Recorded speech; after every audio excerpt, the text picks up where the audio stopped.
كل منطقة فيكي اسكندرية ليه اسم غريب، ومعظم الناس ما تعرفش ليه منطقتها اسمها كده، ما فكروش فيها اساسا. بس انا اسكت؟ لا طبعا، جبت لكم يا اسكندرانية اصل اسماء شوارع. بس الاول صلي على رسول الله، ولو لسه ما اشتركتش اشترك في القناة ويلا بينا.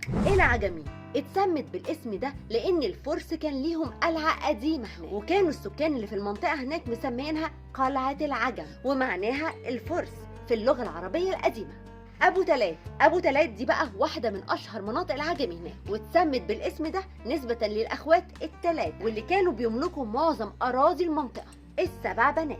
والشارع ده بيفصل ما بين المنشيه واللبان، وزمان المنطقه دي كانت مكان لتجمع الجاليات اليونانيه والانجليزيه، وكان المشي في المنطقه دي بالليل خطر، اللي انتشرت وقتها عمليه خطف الستات والبنات واللي قامت بيها رايا وسكينه. المهم ترجع تسميتها للسبع بنات بسبب وجود 7 راهبات كانوا بينوروا الشارع، لان المشي كان فيه خطر زي ما قلنا، واتسمى بالاسم ده تقديرا للي عملوه. الأنفوشي، وتعتبر الأنفوشي من أقدم وأشهر مناطق الصيد في بحري، والاسم ده راجع لعيلة إيطالية وكانوا بيحبوا صيد السمك في المراكب الكبيرة. واسم العيلة دي إيه؟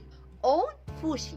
أيوة، ندخل بقى على محرم بيه، كده نسبة لمحرم بك جوز تفيدة هانم بنت الملك محمد علي، واللي كان حاكم للجيزة، بعدين اسكندرية، وبعدين قائد للأسطول المصري عام 1826 ميلاديا. الأزاريطة بقى، قرر محمد علي انه ينشئ في اسكندريه حجر صحي لمعالجه المصابين بمرض الكوليرا. اتفق يا سيدي مع قناصل الدول الاوروبيه على تسميه المحجر باسم ايه؟ مش هتيجي على بالك، لا زاريت، نسبة لأول محجر صحي كان في فرنسا. وبمرور السنين لازم المصري الأصيل يحط بصمته، الله، وبقينا نقول عليها أزاريطة.